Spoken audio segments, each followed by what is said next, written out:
Boa noite a todos. Mais um webinar aqui que a FIA organiza, né? Desde o começo da pandemia, a FIA tem organizado essa série de webinars com o objetivo de discutir as questões que se apresentam, tentar trazer um pouco de luz para as empresas e para quem está enfrentando aí dificuldades por conta da pandemia. Então, em cada webinar, a gente trouxe uma visão diferente, um olhar diferente para as coisas que estão acontecendo. A gente já falou do lado do marketing de serviços, a gente já falou do lado das marcas, então sempre com uma vertente aí para o lado do marketing. E hoje a gente vai focar no comportamento do consumidor, né? Então, a ideia hoje é discutir um pouco com os convidados aqui como é que a pandemia tem causado mudanças no comportamento do consumidor. Então, primeiro agradecer à FIA pela oportunidade de a gente, né, realizar isso aqui. Agradecer ao Aguinaldo que deu apoio aí para a gente conseguir se organizar. Agradecer ao Guilherme Shiraishi, coordenador da FIA, que lidera aí o núcleo de marketing, coordena os MBAs. E com isso, eu vou passar a palavra para os nossos convidados, para cada um se apresentar, né, e damos sequência. Então, começando aí pela ordem com o Cláudio. Bom, boa noite para todos. Obviamente, eu fico extremamente, honrado pelo convite. Acho que minha primeira apresentação, sou pai de 4, então vocês imaginam, na situação de Covid, como é que está a situação aqui em casa, desafiadora, né? E, enfim, sou formado como arquiteto, depois eu fui professor durante 7 anos da minha vida, fui para os Estados Unidos fazer um MBA e um mestrado em educação em Stanford. Acabei indo trabalhar no mercado financeiro, banco de investimentos, quase uma década. Na volta para o Brasil, por causa de um problema de saúde do meu pai, foi um choque para mim voltar, né, e enfrentar essa realidade toda, especialmente de desigualdade e da violência que resulta disso. Então, foi para mim um momento de mudança de carreira. Para mim tinha que ser pela educação, né, até pela minha formação. E o resultado dessa jornada foi a criação da Geek. A Geek é uma empresa de tecnologia que atua na área de educação. Essencialmente, o que a gente acredita é que cada pessoa aprende de um jeito e que o processo de educação, por ser massificado e padronizado, ele está quebrado. Então, o que a gente faz é usar de inteligência artificial ou de recursos que permitem que a gente consiga customizar o processo de aprendizado em larga escala. São 9 anos de Geek, 12 milhões de alunos impactados, 99% das cidades tem alguém hoje estudando com a Geek. Enfim, é um prazer poder compartilhar dessa experiência e aprendizados com vocês. Estava esperando você passar a bola aqui. Bom, gente, tudo bem? Meu nome é Janos. Prazer. Bom, eu sou formado em gestão de empresas em Santiago do Chile, pós-graduado na FGV, aqui em São Paulo. Minha carreira começou com trade marketing. Eu sempre fui trade marketing desde o início. Depois de 10 anos aí trabalhando com trade marketing, eu decidi dar uma guinada e começar a entender um pouco esse novo mundo que é o digital marketing, que é o e-commerce e tudo mais. Passei por empresas como Vivo, Claro, Microsoft, a falecida BlackBerry também. E a Samsung me deu a oportunidade de começar algo novo, que para mim e para ela também na época, assim, em 2014, que era o digital marketing, o e-commerce, começar a entender um pouco o que era essa brincadeira. E eu estou lá desde 2014, já vão fazer 6 anos e meio, trabalhando nessa frente de e-commerce. Eu sou head de e-commerce para marketing lá na Samsung, gente. Um prazer para todo mundo. E vamos lá. Passa a bola no para o André. Alexandre, sua vez.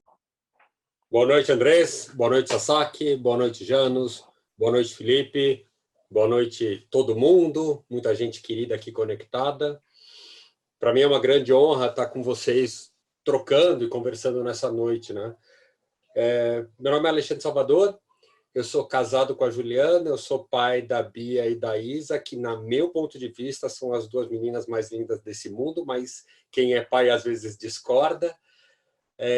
Eu sou mestre e doutor pela FEA-USP, eu tenho pós na SPM, na GV, no INSPER e no SEDES, onde eu fiz uma especialização em psicanálise.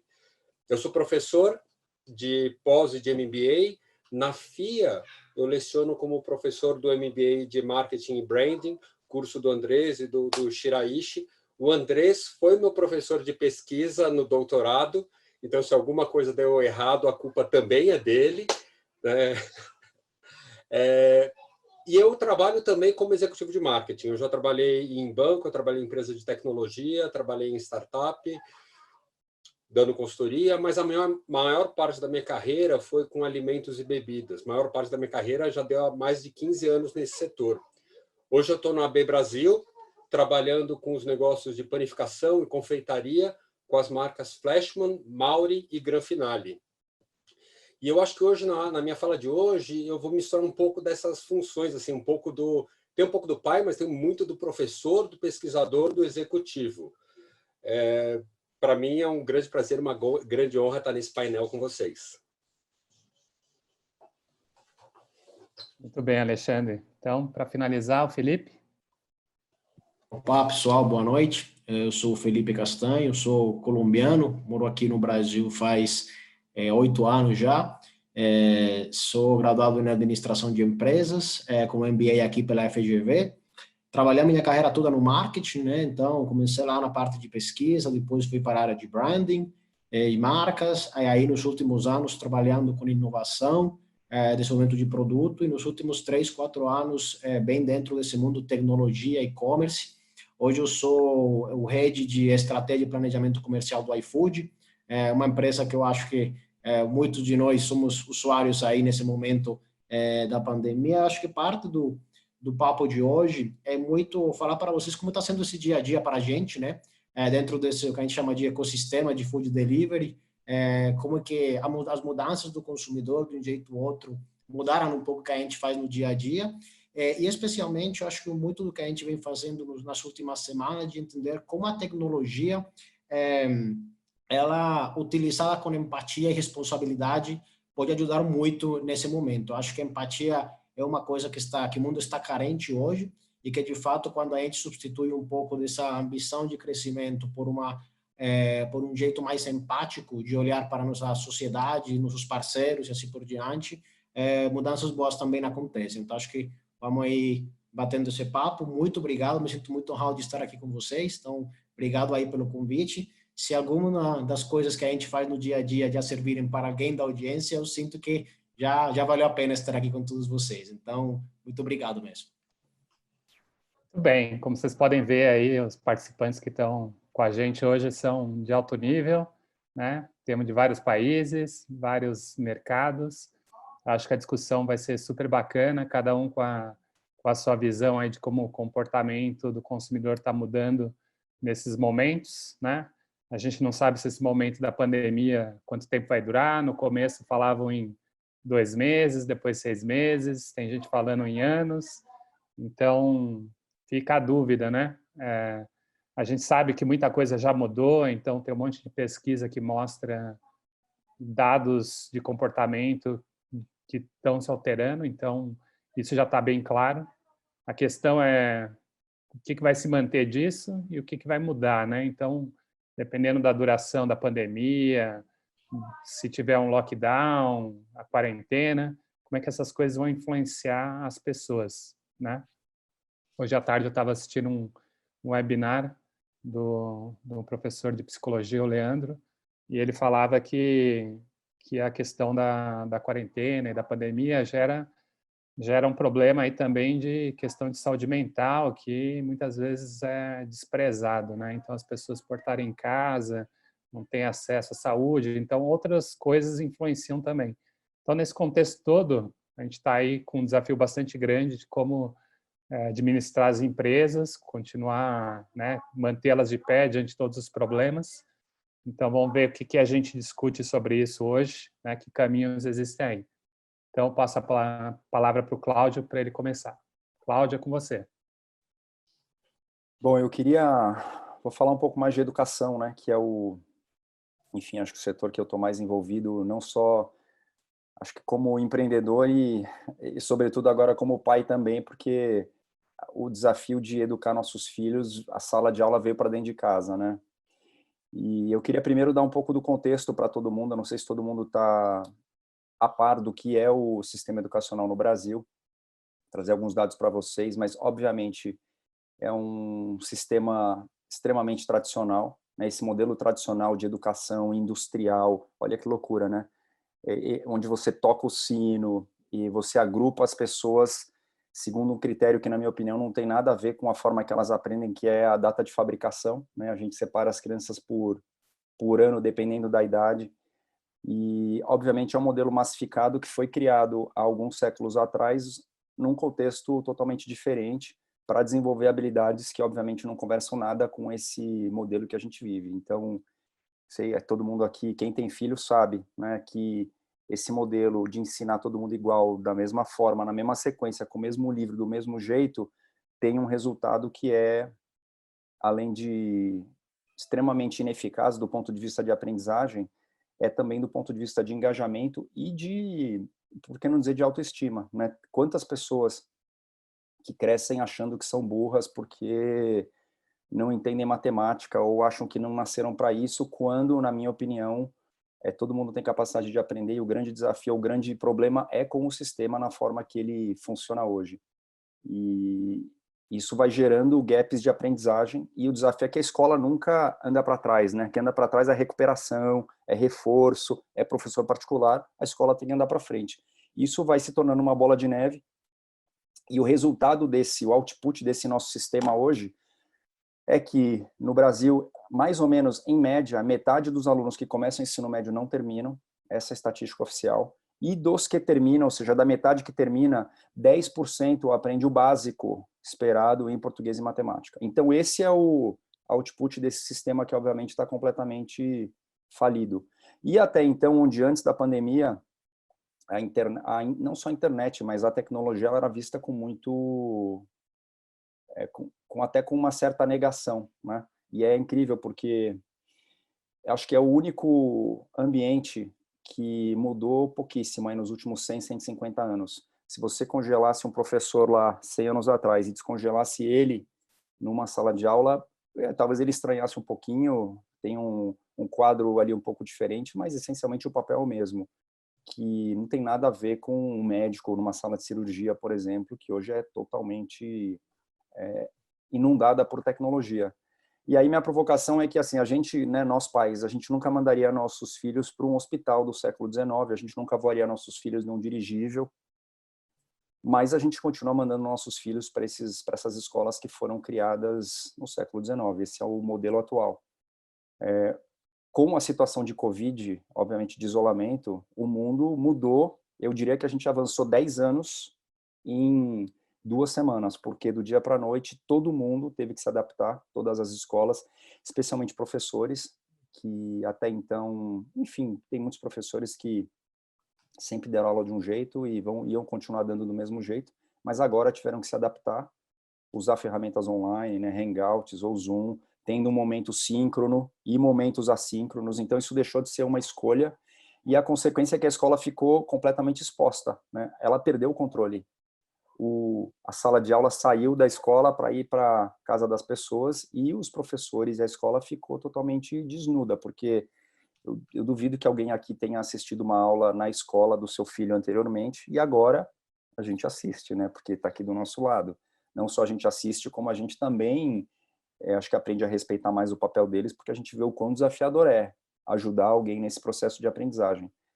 Mas o fato é que essa situação, ela criou essa situação que, num primeiro momento, todo mundo achou que não ia demorar tanto, mas o que a gente está vendo agora é que a volta, não só ela vai demorar mais, como ela também vai ser uma volta gradual, né? Não vai voltar todo mundo ao mesmo tempo.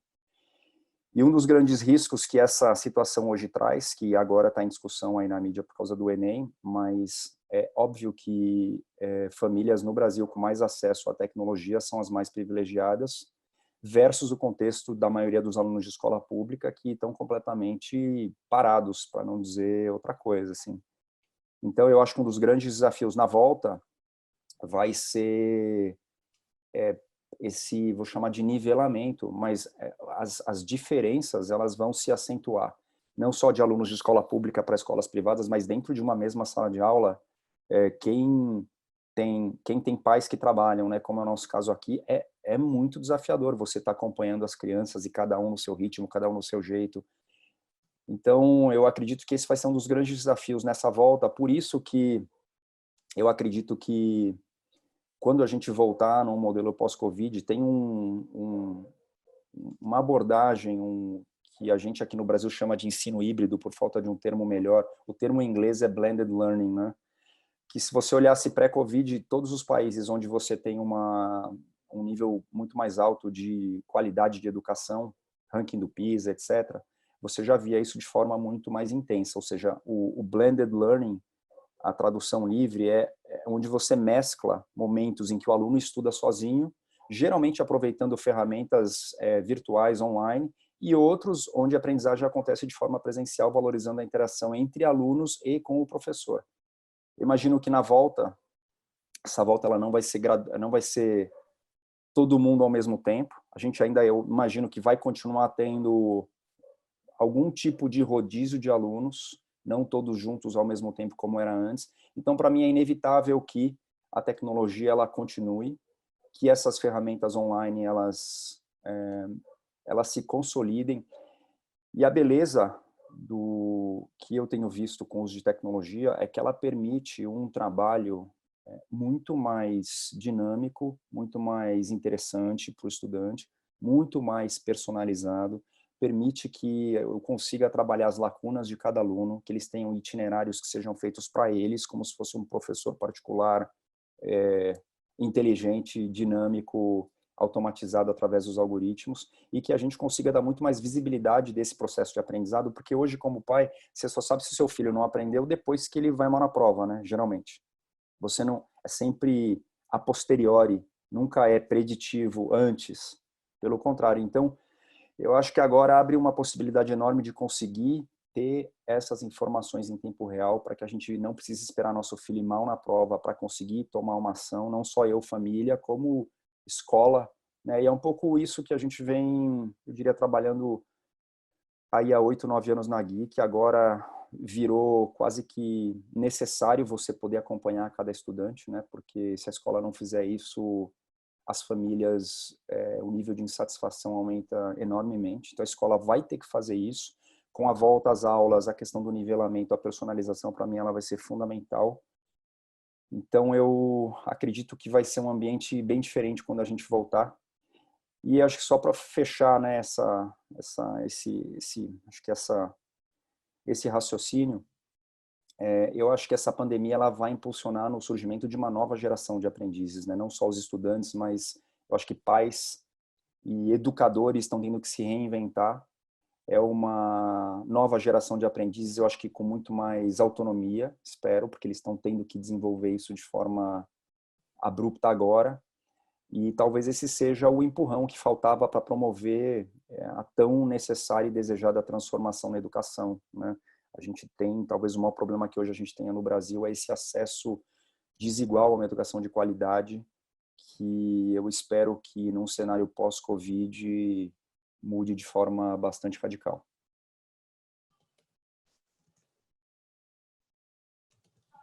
Muito bem, acho que tocou vários pontos importantes aí que depois a gente pode voltar, já tem umas perguntas aqui que estão aparecendo, né?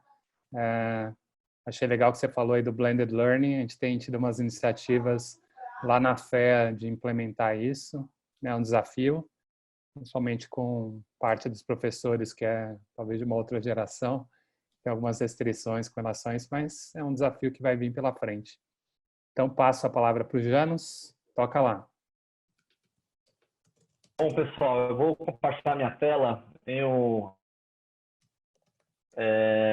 o intuito aqui é mostrar um pouco que essa mudança, obviamente, teve uma aceleração por conta do Covid, mas muito ela já vinha acompanhando muito a evolução dos veículos de mídia e tudo mais. Então, eu vou compartilhar minha tela aqui.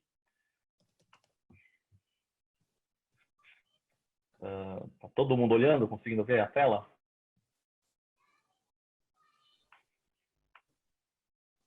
Perfeito.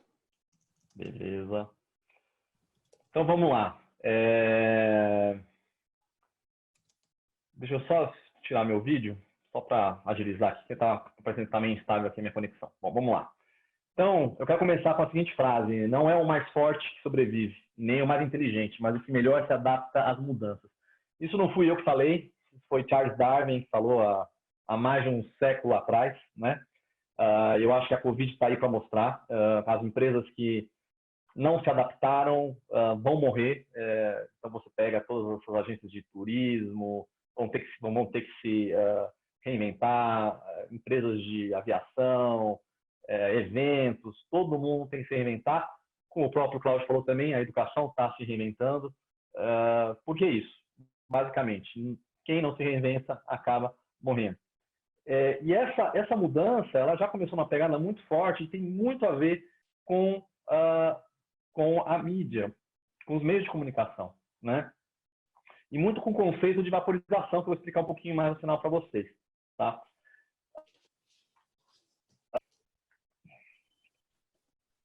Então, quando a gente fala do jornal, o jornal o Gutenberg inventou a imprensa, o jornal chegou no Brasil em 1808, o primeiro jornal, tá? E ele levou exatamente 210 anos para atingir um pouco mais de 40% de penetração, tá? Entre a população, tá? Quando a gente vai mais adiante, o rádio foi inventado por Marconi, bom, Tesla, Marconi, tem muita gente que fala que foi o Tesla, eu também disse que tenha sido o Tesla. Entrou em 1922 aqui no Brasil, a primeira transmissão de rádio foi em 1922, e levou 96 anos para atingir 56% de penetração na população, tá? E aí, a gente pula para o próximo, televisão. Televisão tem 68 anos, chegou aqui pelo Assis, e em 68 anos atingiu praticamente toda a população, né? E aí você pensa muito, quando você está na televisão, você pensa muito que muito o comportamento do consumidor era drivado pela televisão. Então, tudo que a Globo era realmente um meio de tendência. Então, o que os atores de novela usavam, eu também quero usar. O que a Xuxa fazia e vendia, todo mundo comprava. Tudo isso era moldado em relação à televisão. Mas aí chegou esse brinquedinho aqui, que em 10 anos, ele simplesmente, isso é dado de 2018, tá, gente? 2020, isso deve chegar perto já de 80%. Simplesmente, em 10 anos, desde que a gente considera o primeiro iPhone, que foi o primeiro smartphone, a gente tem outros smartphones que entraram antes, e mudou completamente a maneira de se comunicar, a maneira de como as novas gerações entendem e se comunicam, e começou a, de fato, acelerar toda essa mudança. Então, foi graças ao advento do smartphone, a internet, obviamente, faz parte disso, mas o smartphone acaba acelerando.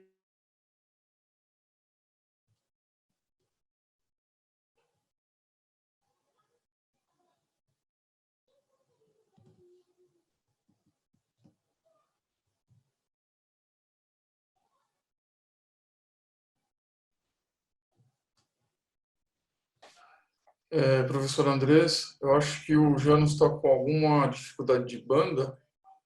Talvez seja importante situar ele do ponto que ele deve retomar, logo depois que começou a falar do celular. Até caiu a conexão dele. Então, sugiro que o próximo continue e quando ele reconectar, a gente volta de onde ele parou. A gente pode aproveitar aqui para, enquanto ele não volta, colocar aqui algumas perguntas do público. Então, o pessoal estava comentando muito aí sobre a questão do EAD, quanto que vai ser EAD no futuro, aceitação.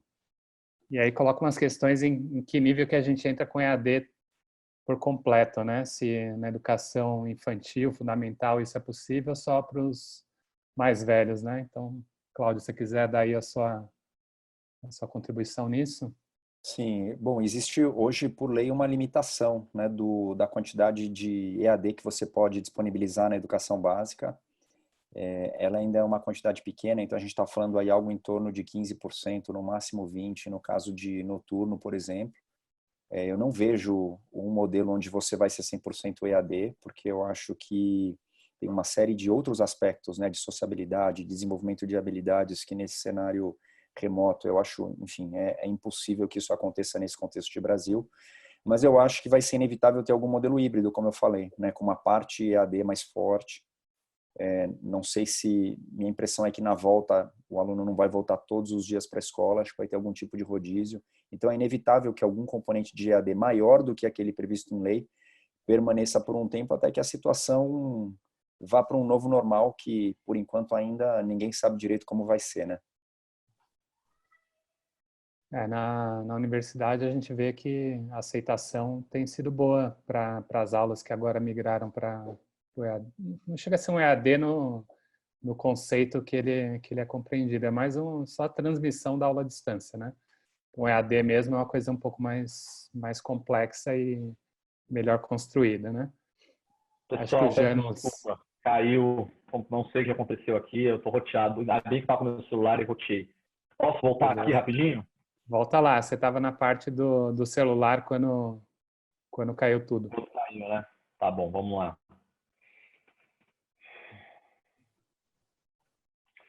Então, deixa eu desligar também minha câmera, só para poder... Bom, então, seguindo, peço desculpas, não... Primeira vez que está aqui, sei que isso acontece, nas outras lives que eu fiz, a primeira vez que isso acontece. Então, voltando, então, alguém tem dúvida que o celular, obviamente, vai chegar a um patamar em 2050, isso aqui já é não estou conseguindo pausar aqui, pronto, agora foi. Então, 2050, a gente já vai ser, a gente vai estar já 100% da população já vai estar realmente com a operação do celular, até antes. Isso aqui é só um guessing, mas eu acredito que isso aí deve chegar muito antes.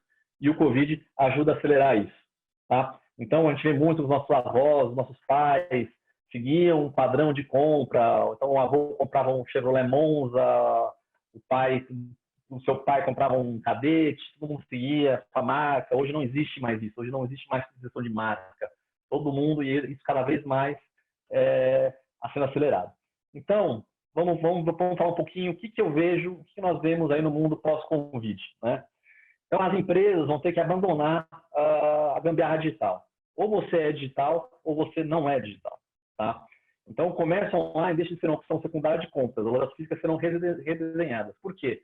Porque as pessoas não vão mais querer aglomeração. A pessoa vai querer aquela distância, vai ter aquele medo, aquela coisa, e vai se ter um bom tempo. Não existe setor na economia, o tamanho de negócio, que possa dizer eu tenho necessidade de investir, eu não tenho necessidade de investir no digital. Então, a gente vê muito isso, a quantidade de empresas que não estão investindo, que deixaram para depois, empurraram o investimento em e-commerce, mas estão sofrendo agora, tá? E você também vê o consumidor sendo forçado para o digital, né? Como o próprio Cláudio falou, a gente vê também isso no consumo. Havia-se um público que era aquele público restrito de loja, o cara comprava sempre numa loja física. Acabou, tá? Ele agora está se vendo forçado, e a gente tem uns dados de mercado, o Google Brasil nos passou esse dado, que já temos 30% de novos consumidores que nunca haviam comprado no online, nunca haviam realmente acessado um site na vida, tá? Então, de fato, eles estão entrando e é um novo público que vai começar a ser doutrinado online, tá? Você pode ver esse movimento também com o que o mercado americano já está se programando. Mais de 1 milhão de pessoas foram demitidas no mercado americano, tá? E apenas 85% devem serem readmitidos, porque a demanda para a loja física, a demanda daquele consumidor que direciona para a loja física vai ser menor, tá? E a gente já vê isso na China. 95% das lojas Starbucks são reabertas na China e apenas 60% do movimento, tá? Então, muita gente está assumindo aquele comportamento grab and go. Ela chega na Starbucks, compra e vai embora. Então, não fica lá, não fica para conversar, para papear, somente vai, e a maioria simplesmente não vai, né? Então, apenas 60% do que era ficou. E aí, o que muda de hábito, gente? Eu acho que, assim, viagens vão mudar radicalmente, uma redução absurda nas viagens de negócio, até pelo custo. Então, as empresas vão perceber que viram agora que não é tão difícil fazer um video call, não é difícil fazer uma conferência com mais de 30 pessoas, 40 pessoas, todo mundo conseguiu se virar. Então, para que você vai se deslocar até, sei lá, outro lado do mundo, um gasto enorme para a empresa em passagens, em hospedagem, se você tem toda a tecnologia a seu favor, né? Outra coisa que é algo que vai mudar muito é o supply chain, tá? A dependência com a China, dependência com qualquer país. Você não pode ser dependente, você precisa realmente diversificar o seu supply chain, tá? Então, sai também o estoque just in time e entra o estoque just in case. Você precisa ter um estoque de segurança. O que alguns viram, empresas que eram muito dependentes de fábricas na China, no começo da pandemia, ficaram sem estoque, porque não tinha se preparado para isso. As fábricas chinesas começaram a parar e você, consequentemente, parou de vender porque você não tinha como produzir, tá? Isso aqui é só uma matriz que a gente começa para a gente entender um pouco como as empresas têm que sair do zero digital para o mundo total de digital. Então, desde o início, você não tem estratégia, você não tem KPI de digital, você não tem... você é uma pessoa totalmente focada no tradicional e você vai subindo as escadinhas até chegar no mundo otimizado de digital, onde você consegue ter o teu omnichannel com sua loja, com o teu e-commerce, você consegue ter informação real time, just in time, você consegue conversar mudar a sua estratégia de marketing ao mesmo tempo, tá? E basicamente é isso. Voltando ao conceito da vaporização, eu acho que o celular vaporizou um monte de coisa, inclusive aí o Flip está aí para comprovar o iFood. O iFood não existiria se não houvesse um smartphone, né? O smartphone possibilitou uma série de coisas e vaporizou uma série de outras coisas. Então, tudo isso que a gente vê aqui nesse slide são todas as coisas que foram vaporizadas pelo smartphone e pela tecnologia, pela essa mudança radical que a gente está vendo aí, né? Então, eu queria finalizar. Quem fez esse conceito do whatever can be vaporized will be vaporized foi o Robert Becker. E agora, isso foi um conceito já criado há anos atrás, e agora se acelera muito mais com a Covid. Muito obrigado, pessoal. Show de bola. Acho que realmente essa questão importante aí do digital crescendo muito, né? A gente tem se preocupado bastante com isso, tanto nos cursos da FIA que a gente oferece, de colocar várias disciplinas nesse contexto, quanto na FEA, né? Na FEA USP. A gente está contratando um professor agora. A gente teve 34 inscritos para o concurso e o edital do concurso, metade das disciplinas e do conteúdo é ligado com o marketing digital, né? Então, acho que é uma tendência aí que a universidade está tentando correr atrás, já está um pouco atrás nesse sentido, mas que a gente está correndo para alcançar, né? Então, sim, com isso, passo a palavra aí. Alexandre, o homem do pão. E aí, Andrés, nosso homem do pão é mó legal. Bom, gente, para começar, uma coisa que eu queria pontuar para quem está ouvindo é que acho que o mais importante, assim, numa noite como a de hoje, não é o que a gente está falando, não é o específico dos casos que a gente está apresentando. Eu acho que o mais importante que tem que ficar para vocês são as reflexões que essa nossa fala pode estimular, né? Como vocês pensam de um jeito diferente e aplicam essa estrutura de pensamento, acho que na área de vocês. E aí eu queria organizar a minha fala, começando, assim, rasgando com um exemplo prático, e depois eu vou dizer um pouco da reflexão teórica que está por trás. Então, prático, eu estou vivendo isso todo dia, né? Na empresa que eu trabalho, parece que todo mundo começou a fazer pão, todo mundo começou a fazer bolo no isolamento.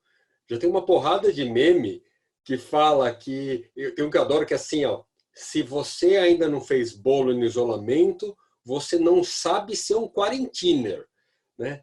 Tem os outros que é o hashtag pandemia. Cara, a gente está vivendo uma pandemia. O Estadão hoje, né, colocou no ar mais um episódio do podcast deles, o Na Quarentena, com o Luiz Américo. E o nome desse podcast, desse episódio, é Fazer Pão na Quarentena, uma tendência que veio para ficar. Hoje, acho que às 5h20 esse episódio foi para o ar. E aí o Luiz Américo fala como as pessoas começaram a perder o medo e literalmente meter a mão na massa. O Luiz Américo ele dá um spoiler do que eu ia falar hoje, porque ele fala justamente disso, né? Que as pessoas estão aprendendo que só com 4 ingredientes elas já tiram pão. Você só precisa de farinha, de água, de sal e fermento.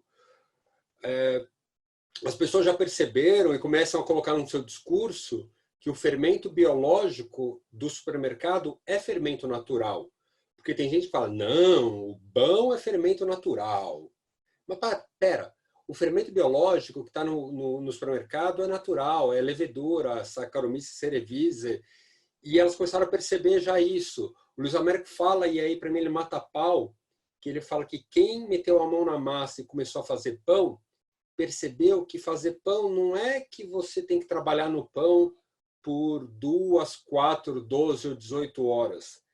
Na verdade, você trabalha poucos minutos espalhados ao longo de 2, 4, 12, 18 horas. Porque você vai, age um pouquinho, deixa repousar. Age um pouquinho, deixa... Então, não é que te toma muito tempo. Te cobra um planejamento, porque em dados momentos você vai ter que interagir. A gente começa a ver que o número de pessoas que começou a fazer pão disparou, o número de pessoas que estão postando em rede social disparou, o consumo de farinha e de fermento disparou, e hoje a gente vê no supermercado ruptura de farinha e de fermento, né? Hashtag pandemia.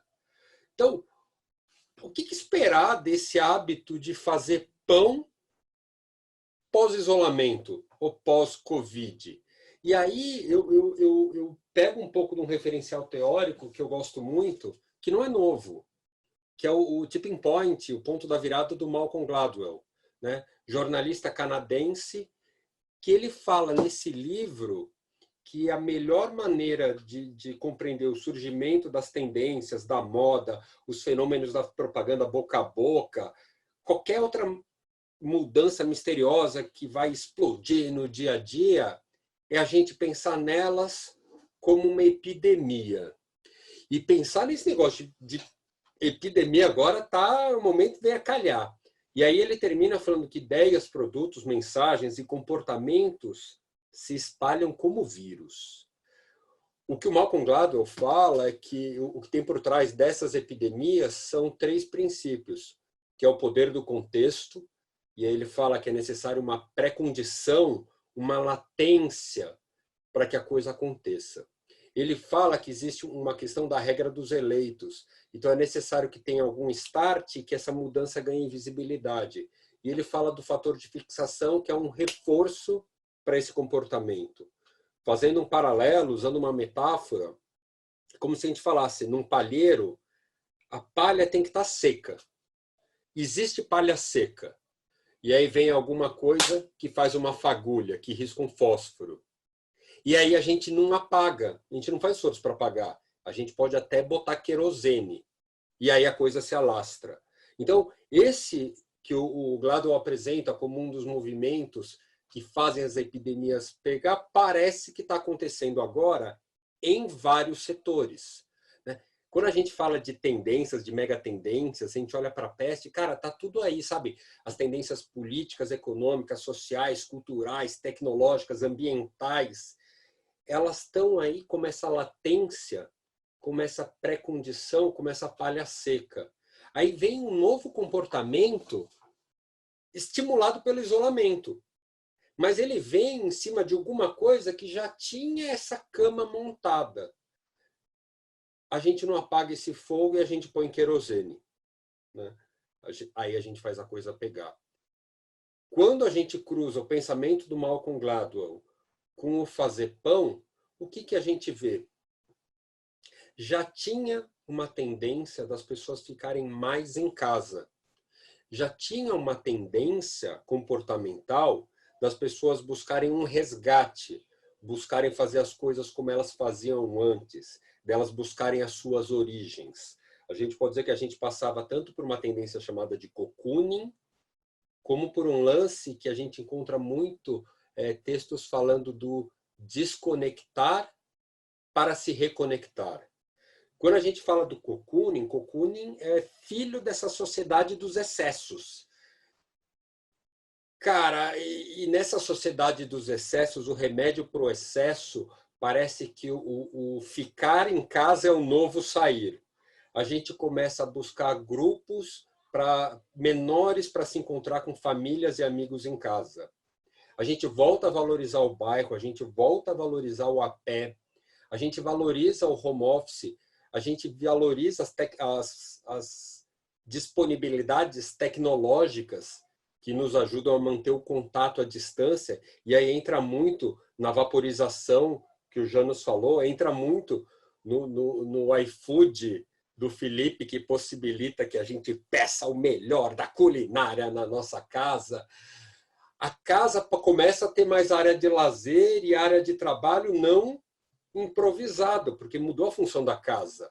E a gente está separado, mas a gente está junto assistindo a mesma série de forma síncrona no streaming, mantendo contato por uma rede social. Cocooning. Quando a gente fala de desconectar para se reconectar, tem a mesma coisa.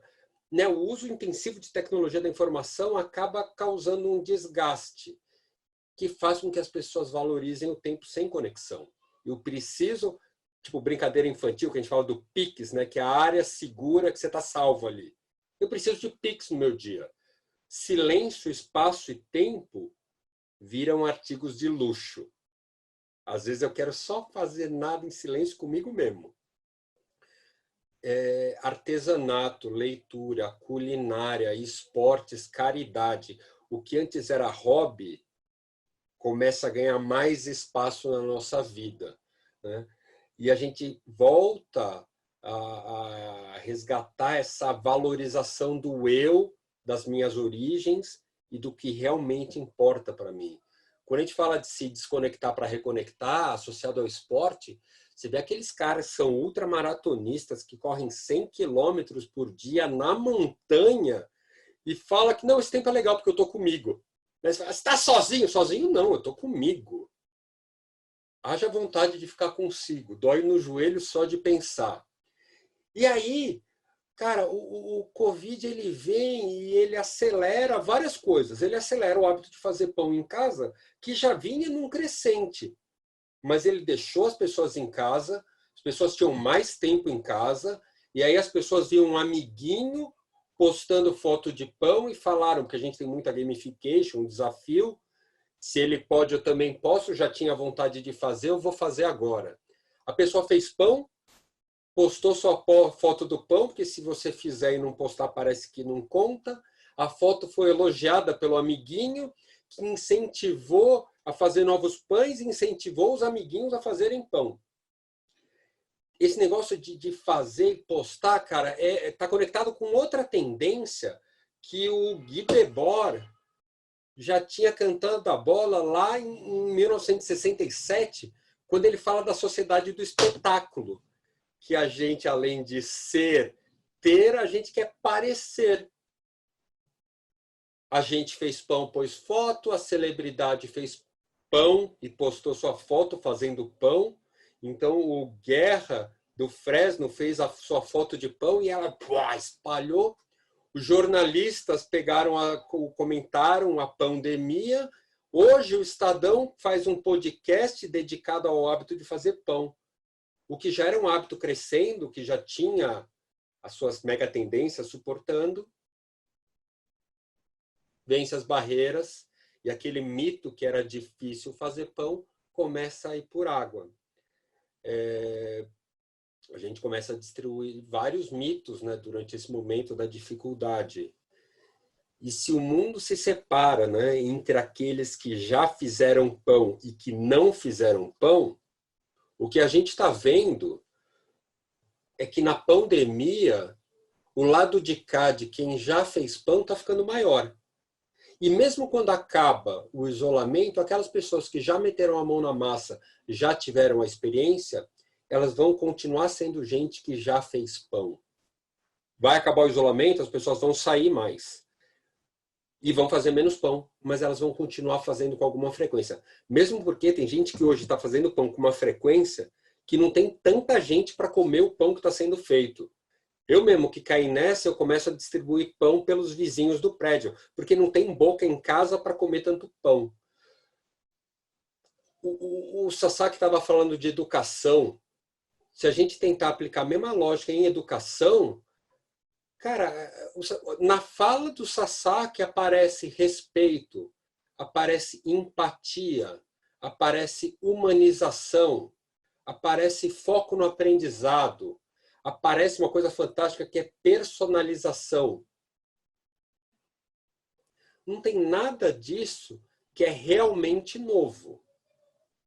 Mas o que a gente vê é que nesse momento que as pessoas estão precisando molhar o pé na educação à distância, elas estão perdendo o medo. Então eu acredito, tinha muita coisa no chat falando, o EAD cresce, o EAD fica, o EAD... Cara, tem muita gente que está molhando o pé e está vendo que o EAD hoje é muito melhor do que era o EAD no passado. E aí elas ficam. Né? Se a gente pensar o EAD hoje, quem já era aluno de EAD em pós-graduação está muito mais preparado para o isolamento, para fazer reunião online, porque desenvolveram competências comportamentais muito melhor para esse ambiente online. Então tem muito ganho. Né? E eu acho que essa mesma lógica, esse mesmo movimento, esse mesmo tipo de pensamento, ele se aplica em várias indústrias. Né? Já existe uma tendência, o isolamento acelera e depois a coisa cresce. Andrés. O Andrés está rachando o bico, cara. Achando incrível aqui a sua... Porque, na verdade, você pegou uma coisa simples que está acontecendo, que é o pão, né? E transformou isso numa explicação para a aceleração de algumas coisas aí do comportamento, né? Acho que, nesse sentido, os alunos da escola Waldorf estão na frente, porque eles já fazem pão na escola. Eita, né? Cantam. Então... Pintam acho... Pois é. Acho que isso liga com o que o Cláudio comentou antes, que é a questão da autonomia, né? Quando as pessoas conseguem desenvolver autonomia, aí a coisa caminha. Né? Alguém fez uma pergunta lá no começo do mimimi. Acho que a questão é o quanto a gente consegue ensinar para as crianças e adolescentes, no nosso caso também na universidade, as pessoas terem autonomia, né? É isso que faz com que as coisas aconteçam. Mas, falando do pão, a gente passa para o Felipe para encerrar aqui nossos comentários gerais para depois responder perguntas. Perfeito, obrigado aí, Andrés. Bom, gente, falando um pouco do iFood, eu acho que uma das perguntas que a gente mais recebe é, gente, mudou alguma coisa do que vocês já tinham pensado? E a gente entende um pouco que a nossa missão é revolucionar o universo da alimentação por um mundo mais prático e prazeroso. Isso não mudou. O que mudou, pessoal, é que isso acelerou.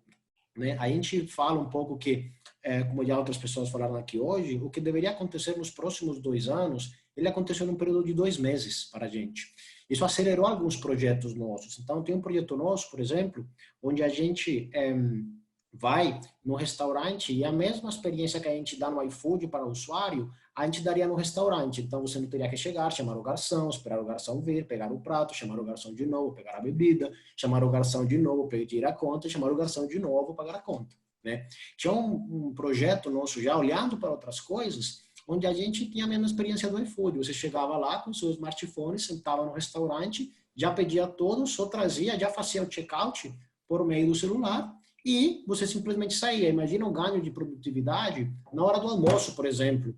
E essa era a nossa intenção no começo, né? Agora, com a pandemia, claramente esse tipo de solução que a gente vai trazer para frente, ela vai tomar outro valor. Porque provavelmente o contato é uma das coisas que a gente mais vai ter que evitar mesmo nos meses que a gente vai sair para frente. Então, esse é um ponto de aceleração, né? Em termos gerais que a gente vê. Aceleração não só para as pessoas físicas, pessoal, para as pessoas jurídicas, né? Tem um monte de usuário novo no iFood, mas tem um monte de restaurante que não pensava que ia entrar dentro do iFood e entrou, teve que entrar. A gente vai falar um pouco disso também. Então, tanto na pessoa jurídica quanto na pessoa física, começa a ter uma aceleração desse universo digital. E com isso, pessoal, a gente fala que o maior desafio que a gente tem nesse momento é o que a gente chama dentro do iFood de o equilíbrio do ecossistema do food delivery, né? O que é o equilíbrio do ecossistema? O equilíbrio do ecossistema é consumidor, é entregador, é restaurante, tudo isso suportado, né, por o que a gente chama de food lovers, que somos todas as pessoas que trabalhamos dentro do iFood. Então, eu vou passar exemplos rápidos de como a mudança dos consumidores fez com que a gente tivesse que mudar algumas coisas desse tripé, desse ecossistema. E eu acho que o mais importante, que o Alexandre falou, aqui são menos os exemplos em si que a gente está falando, e muito mais quais desses exemplos que a gente vai dar para vocês hoje, a gente pode tomar para as empresas onde a gente trabalha, né, no dia a dia. Então, quando a gente fala dos consumidores, gente, primeiro, que coisa que a gente viu naturalmente no e-commerce? Um aumento de frequência, né? As pessoas estavam acostumadas a pedir a pizza domingo à noite. Esse é o jeito que o delivery entra no mundo, né? O delivery entra no mundo como um substituto da pizza do domingo à noite. E aí o pessoal começou a pedir no almoço, porque está de home office. Eventualmente, no Dia das Mães, a gente viu muito pedido no café da manhã, por exemplo. E aí a gente começa a ver cada vez mais esse tipo de, vamos falar de frequência dos consumidores. Segundo, vou falar um pouco aqui também de como muda em termos de segurança. Muitos consumidores novos que entraram no app já tinham receio de pagar, né? E falaram assim, mas será que faz sentido eu colocar meu cartão de crédito no celular? E aí isso se intensifica quando a gente começa a ver o Covid também, né? Aí, além do medo no pagamento, tinha um medo do contágio. E isso fez com que a gente mudasse drasticamente a nossa comunicação, né? A comunicação do iFood sempre foi uma comunicação super promocional, super alegre, aí com o Fábio Porchat, como vocês viram muitas vezes em termos de promoção, a gente mudou esse fato da comunicação e começou a ter uma pegada muito responsável. Para vocês terem uma ideia, hoje dentro do iFood, a gente não tem meta de crescimento para esses próximos meses, tá? Por quê? Porque a gente entende que não é o crescimento que vai drivar os próximos meses para frente, é a responsabilidade. Estou vendo algumas perguntas aqui dos apoios aos entregadores, vou falar um pouco disso na sequência também, né? Então, quando a gente olha o consumidor, de fato mudou frequência, mudou o horário que ele comia, mudou quem entrou dentro do aplicativo. Quando a gente fala para o entregador é um pilar fundamental para a gente no iFood. E o que a gente vem fazendo com os entregadores? A maior preocupação nossa com os entregadores é a parte de segurança. Então, quando a gente fala da segurança dos entregadores hoje, que estão indo, pegando a comida no restaurante, levando a comida para todos nós em casa, também nos mercados, que agora o iFood acelerou essa entrada no mercado também, a gente hoje já mandou mais de 50 formatos para entender como eles devem lidar em termos de água, sabão, álcool gel e assim por diante. E, além disso, a gente já fez um investimento de mais de 14 milhões de reais em máscara. A gente já fez mais de 14 milhões de investimento em álcool gel, e eles vão pegar o álcool gel e a máscara. E uma coisa que a gente cuidou muito foi, para eles pegarem o álcool gel e a máscara, a gente paga a saída para eles, né? Para eles não sentirem que vão perder para irem pegar isso, versus para irem pegar uma comida num restaurante que vai para o consumidor. Então, de novo, é muita preocupação com o ecossistema, gente. Acho que essa é uma coisa que todos nós temos que ter na cabeça. Não adianta só a gente acelerar uma parte do nosso negócio se o ecossistema ele não está bem coberto. Quando a gente fala de restaurante, né? Em termos de restaurante, a gente mudaram muitas coisas. Pensem que o delivery hoje não é a função principal dos restaurantes, né? A função principal do restaurante é o salão.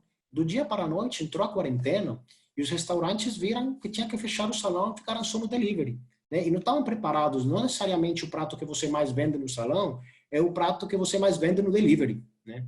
Então, aí onde está a beleza da tecnologia, pessoal, em como a gente, através de tecnologia, escala muito mais rapidamente as coisas para os restaurantes. Imagina, faz 20 anos atrás, você ter que ligar para 170 mil parceiros de um dia para outro para falar quais são os tipos de condições para abrir o restaurante, como é que a gente ia mudar o dia a dia do delivery, como é que a gente ia avisar para 170 mil restaurantes e parceiros que eu tinha mudado meia hora o horário que os consumidores pedem no almoço e o jantar. Aí a tecnologia traz um valor gigante, né? Você sobe uma solução dentro do app que temos com os parceiros, dentro do que a gente chama de portal do parceiro, todo mundo vê ao mesmo tempo.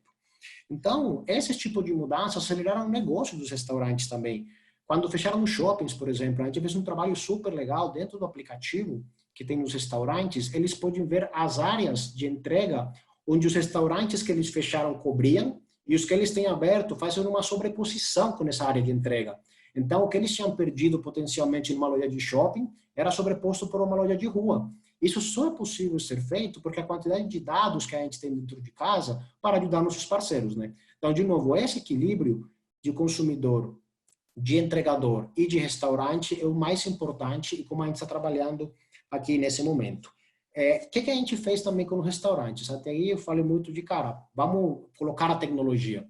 Mas, além disso, a gente, primeiro, a gente entendeu que um dos maiores dores dos restaurantes é o fluxo de caixa, né? Então, geralmente os restaurantes recebem 30 dias depois que a compra acontece. A gente antecipou isso para 7 dias. Isso fez com que a gente colocasse no mercado mais de 2,5 bilhões de reais em termos de fluxo de caixa para os restaurantes. E, de novo, isso cuidar com a empatia do parceiro. Além disso, a gente criou um fundo que já vai em 100 milhões de reais para a gente conseguir apoiar esses parceiros, né, dentro da parte financeira deles, dentro dessa pandemia. E o para retirar, que você retirar no restaurante, a gente zerou a comissão. Além disso, a gente fez um curso também para os restaurantes, que é 100% gratuito, em parceria aí com a Conquer, onde eles entram, vendem fluxo de caixa, bastantes profissionais explicam para eles como funciona.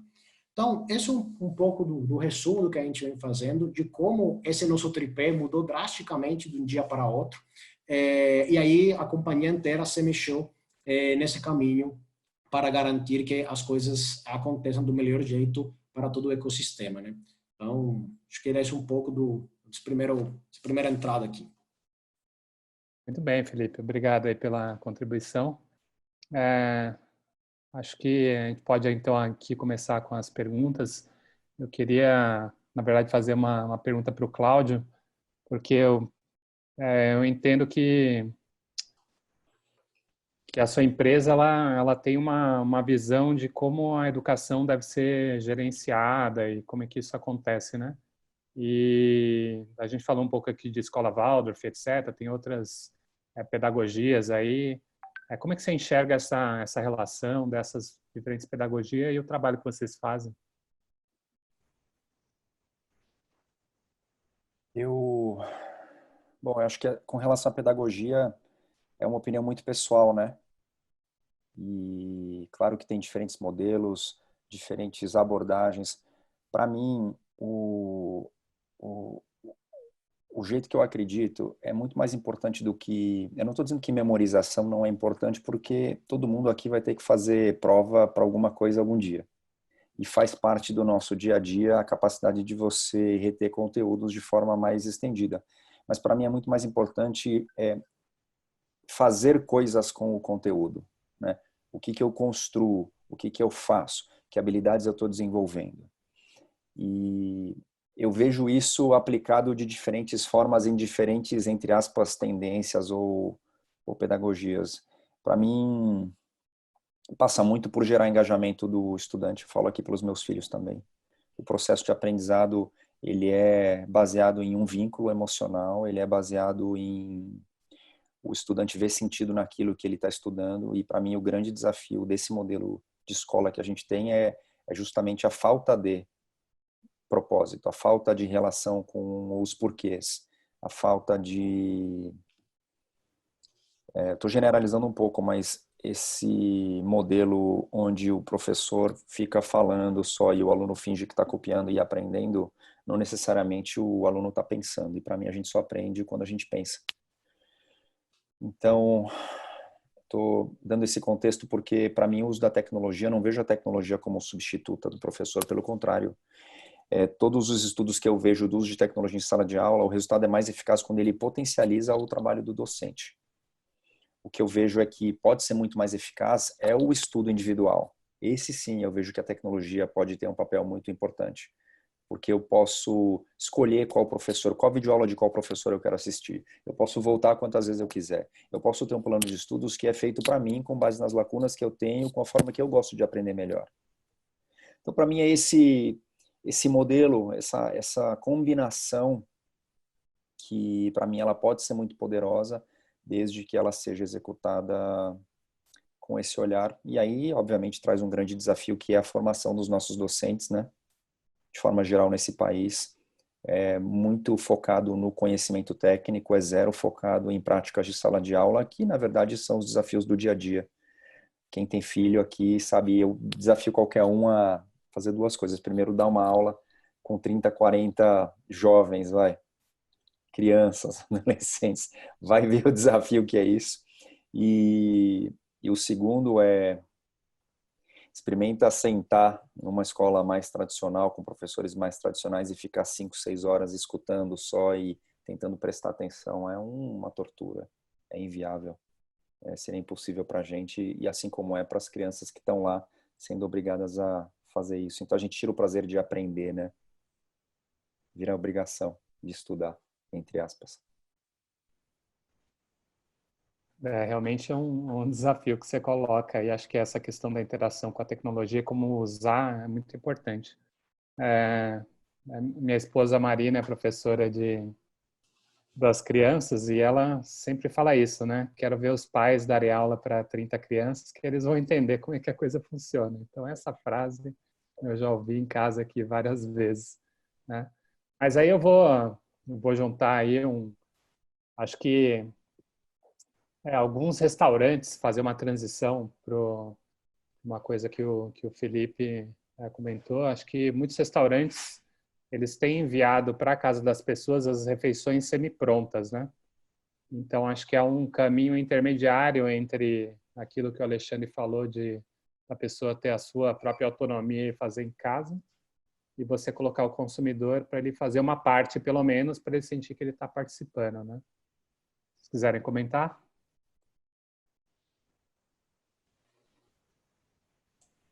Não, André, acho que sem dúvida a gente entende que existe espaço para tudo, né? Quando a gente vê, tem muito consumidor de fato que adora cozinhar e gosta de fazer seu toque em casa.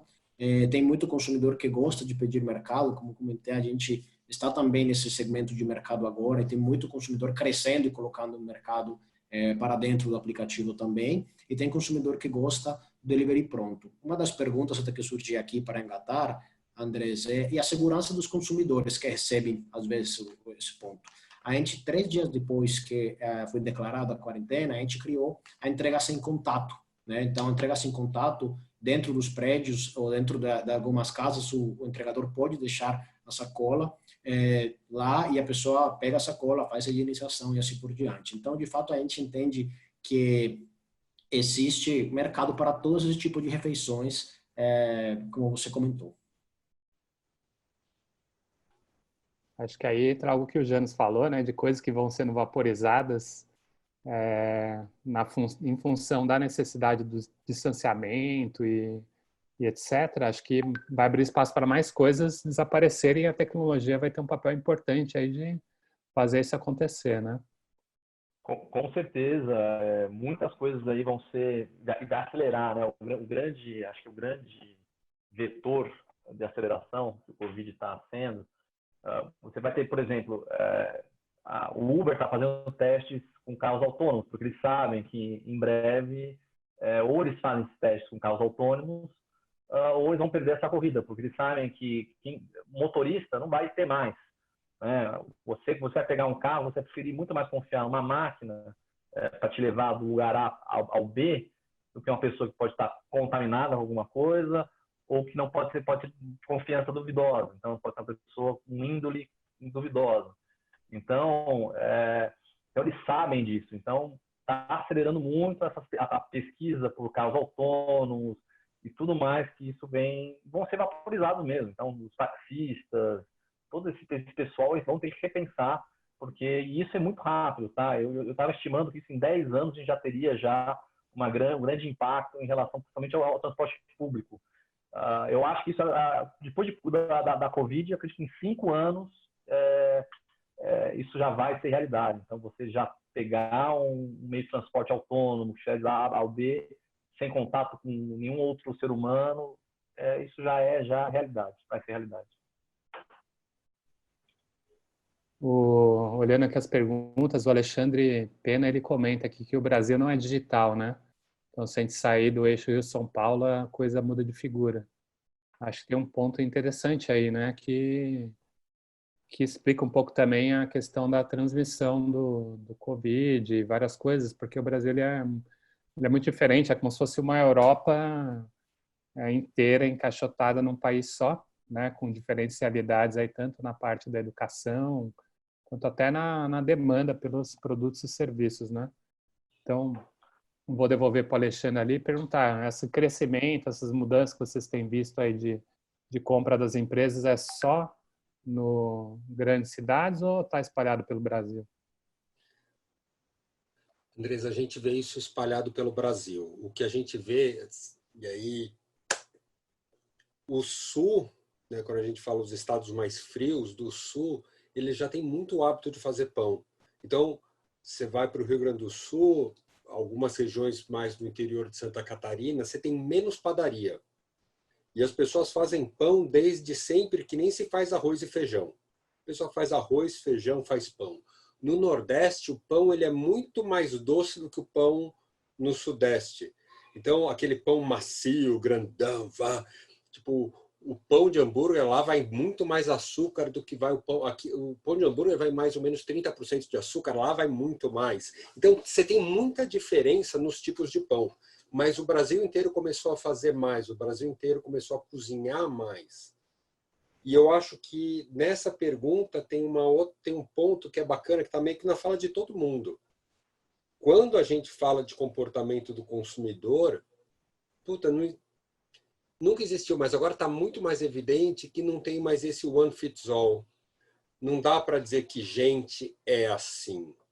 Tem gente que é de um jeito e quer a comida para ser personalizada em casa, e tem gente que quer a comida pronta, se puder vir no prato é melhor, e tem gente que só quer um shake, né?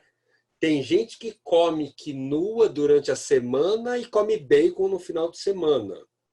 Quando a gente fala do estilo de aprendizado que o Sasaki falou, cara, você pega os estilos de aprendizado do Kolbe, cada um aprende de um jeito. E numa escola tradicional, você ensina todo mundo do mesmo jeito. E o professor, muitas vezes, ele ensina todo mundo do jeito que ele gosta. E não é nem do jeito que a maior parte da turma assimila. O Nilson Machado, lá da educação, fala, né, do conhecimento como uma rede de significados. E quanto mais espessa e mais grossa for essa rede, maior o conhecimento. A forma decoreba, você não constrói a rede. Você trata a educação como se fosse um balde enchendo de água. O problema é que muitas vezes esse balde está bem furado, né? Quando a gente pensa no Janus, na empresa que ele trabalha, cara, é a prova de que existe times no Brasil e polares no mundo, né? Porque tem gente que é time Samsung e time Apple. E depende da região, muda os times, assim, tipo, eu sou time Samsung. Eu sou time Samsung. Eu tenho os dois, mas eu sou time Samsung. Ainda bem. Acho que o ponto de comportamento do consumidor é isso. A gente precisa entender o outro, enxergar o outro com empatia para realmente entender o outro, e sem rotular. O Brasil é gigante. Mas se eu pegar aqui, talvez eu seja mais parecido com um cara que está do outro lado do planeta do que com o meu vizinho de porta, que tem o mesmo gênero, idade, classe social, nível educacional. Gente é diferente, isso é maravilhoso. Tudo bem. Essas palavras sempre trazem reflexões, né, Alexandre? Muito bom. A gente já passou um pouquinho do nosso tempo, então vou fazer uma rodada final aqui com cada um para poder fazer um último comentário e se despedir, né? Então, começamos aí com o Cláudio. Acho que só para concluir, né, é sempre muito bom para mim poder participar de uma discussão como essa. É muita incerteza, né, que hoje acho que paira em todo cenário que a gente pensa, então poder aprender com um grupo como esse, acho que tem muito valor. Eu acho que fica a reflexão para nós acho que essa situação ela tem nos levado a pensar no que é mais essencial, né, no que é mais importante. E esse convívio, entre aspas, forçado com a nossa família também, eu acho que resgata tanta coisa bacana que no dia a dia a gente acaba perdendo. Então, para mim, eu vejo como uma grande oportunidade, sabe, da gente se reinventar, da gente repensar coisas que até então pareciam tão importantes, hoje a gente vê que não são tão importantes assim. E talvez mais do que qualquer outra coisa, né? Quem empreende nesse país é porque a gente acredita nesse país, né? É porque eu tenho certeza que bons empreendedores podem empreender em qualquer lugar e a gente escolheu empreender aqui nesse país. Quando eu comecei a Geek aqui, eu queria que a Geek fosse feita por brasileiros para brasileiros, né? E hoje está difícil a gente ser otimista com tudo que está acontecendo. Mas eu acho que a gente não pode perder a esperança, a gente não pode ceder a atalhos.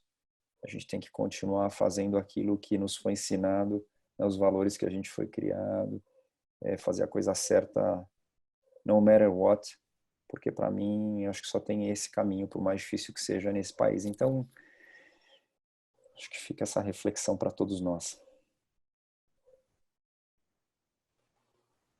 Bem, Janus? Bom, primeiramente quero pedir desculpa pela minha internet, que tirou um pouco aí o prumo, mas o que o Cláudio falou. Eu acho que o que fica pós essa pandemia, eu acho o conhecimento, eu acho que as pessoas vão sair dessa pandemia mais fortes, mais preparadas e realmente com um poder de reação maior do que havia assim antes. A globalização, ela tem esse efeito. Não acredito que seja muita gente fala da gripe espanhola, que foi em 1918 até 1920, mas o pessoal esquece de falar que houve a gripe asiática nos anos 50, a gripe de Hong Kong nos anos 60, que matou 10 milhões de pessoas. Berlim tinha corpos espalhados no metrô, eles usavam o metrô de Berlim para empilharem os mortos nos anos 60. E porque o mundo não era tão globalizado, então isso acabou ficando, né, e ninguém lembra, ninguém quer dessa geração dos baby boomers, acabam lembrando. O recado que eu tenho aqui é esse. Esse é um recado. O recado a Covid para a gente é uma mensagem. Temos que nos preparar, temos que estar mais fortes, temos que ter mais conhecimento, porque outras pandemias virão. Isso aí é fato. A gente vive numa aldeia global. Por mais que haja uma recuperação na globalização, a gente continua nesse processo de globalização. Então, esse é o recado. E bola para frente. Bem, Alexandre? Acho que... Bom, primeiro, muito obrigado por participar hoje da noite e ouvir o Sasaki, o Janus, o Felipe. Para mim foi muito rico. Eu não sei, às vezes eu penso nesse momento que a gente está passando de isolamento como um paralelo com o que a gente passou no 11 de setembro, no sentido de que é uma marca que muda o comportamento. Eu acho que a gente, pelo menos eu, vou falar por mim, eu nunca li uma pesquisa sobre isso, mas assim, eu nunca mais entrei num avião do mesmo jeito depois do 11 de setembro. Eu tenho certeza que ali não tem um terrorista. Mesmo assim, eu fico meio cabreiro. Eu acho que esse período de isolamento, que eu espero que seja rápido, mas cauteloso, né? Espero que a gente saia dele rápido, mas de forma segura, e que a gente fique nele enquanto precisar. Mas eu espero que esse período de isolamento vai deixar uma marca na nossa geração que a gente vai começar a olhar algumas coisas com outros olhos, né? A gente vai ter uma maior preocupação com higiene, acho que a gente vai ter um distanciamento maior entre as pessoas, a gente vai questionar mais o presencial, seja no escritório, seja em qualquer lugar. Assim, para ser presencial, para ser físico, vai ter que ter um motivo muito grande, seja na educação, seja no entretenimento. E aí eu acho que com esse novo olhar, o físico vai morrer? Não. Mas acho que esse novo olhar vai cobrar da gente pensar qual é a real motivação que está por trás das coisas, e aí em todos os setores a gente se adaptar muito rápido, né? E aí quem não se adaptar vai ficar para trás. Acho que é isso, vai chegar um momento de muita sensibilidade e muita projeção. Felipe? Bom, primeiro, gente, um prazer estar aqui com vocês hoje. Muito obrigado mesmo. Acho que sempre esses papos trazem mais, eu gosto de filtros, né, perante os olhos, e aí você vai vendo as coisas de um jeito diferente. Eu queria agradecer também aí mais de 100 pessoas que em algum momento estiveram conectadas, por dedicar uma parte do tempo que está bem corrido aí a ouvir a gente. Eu queria falar 4 coisas que eu acho que eu gostaria que a gente levasse para pensar aqui. A primeira é que no meio da crise, é o melhor momento para ver onde existe a fricção. Onde estão as fricções dos nossos negócios, cara? Onde os consumidores estão reclamando, onde o ecossistema está reclamando. Em cada fricção existe uma oportunidade. Porque o consumidor não vai comparar mais o iFood só com a Rappi, ou só com a Uber Eats, ou com o James. O consumidor vai comparar a usabilidade do iFood com a Netflix. Ele pega o botão e plá, apareceu o filme. Então, até para a pergunta que a galera faz aqui de empresas ágeis e não ágeis, comece pela fricção. A principal fricção é a principal oportunidade. Ainda mais no mundo onde a galera já está ansiosa e onde já estamos no momento de dificuldade. Então, esse é o primeiro ponto. Segundo, aí, Cláudio, se eu falar besteira aqui, você me corrige, porque eu vou falar um ponto aí de EAD, mas a McKinsey estima que daqui a um ano, daqui a 10 anos, vão faltar perto de 1 milhão de profissionais digitais, com skills e capabilities digitais. E eu, nessa pandemia, eu tenho refletido muito que se eu pudesse criar uma métrica que fosse o custo por megabyte de conhecimento adquirido, eu acho que está no ponto mais barato da história, né? A gente fala muito de cloud computing, como caiu, né, o custo. Hoje tem um webinar, hoje tem um monte de curso que está sendo liberado. Então, vamos aproveitar porque vai faltar gente para deixar o mundo melhor. Vai faltar gente para, através da tecnologia, deixar o mundo melhor. Então, como a gente aproveita esse megabyte por conhecimento barato e se capacita cada vez mais. O terceiro é o Gregory LeBlanc, que é um dos melhores speakers em termos de, falar assim, de revolução digital.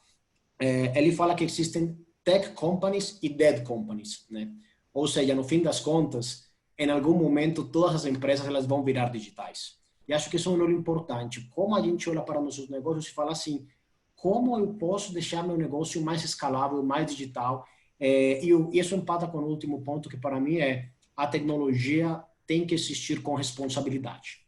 E eu acho que quem já conhece, quem está nesse mundo, tem que continuar prezando pelos valores e por como deixar o mundo melhor através da tecnologia. Eu acho que essa grande responsabilidade das empresas que saíram na frente, como utilizar isso de um bom jeito.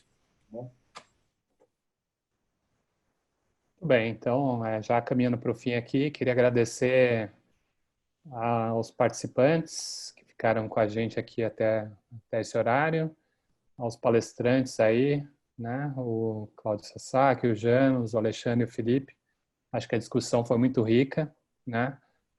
A gente vai colocar uma versão dessa discussão no YouTube da FIA, né?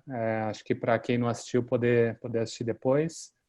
Mas eu termino aqui, acho que dando parabéns aos 4 aí pelos comentários.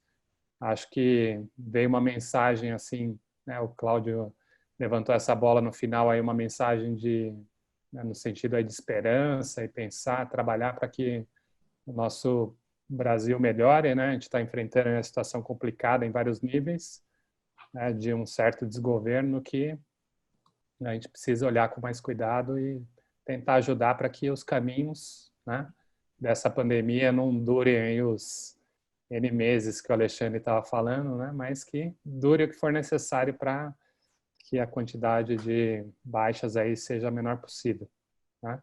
Então, agradeço aí a participação de todos, né? Vou compartilhar aqui na tela o nosso próximo webinar, que vai acontecer no dia 9/6. Então, a gente vai trazer aí vários convidados para falar um pouco do impacto que a pandemia vai ter no ambiente de viagens, né? Então, a gente tem aí vários profissionais que vão poder falar um pouquinho sobre isso, falar como é que as aéreas estão se adaptando, a agência de viagem, os próprios aeroportos, né, para entender como é que isso vai acontecer, né? Então, com essa imagem, eu me despeço de todos e boa noite, pessoal. Muito obrigado.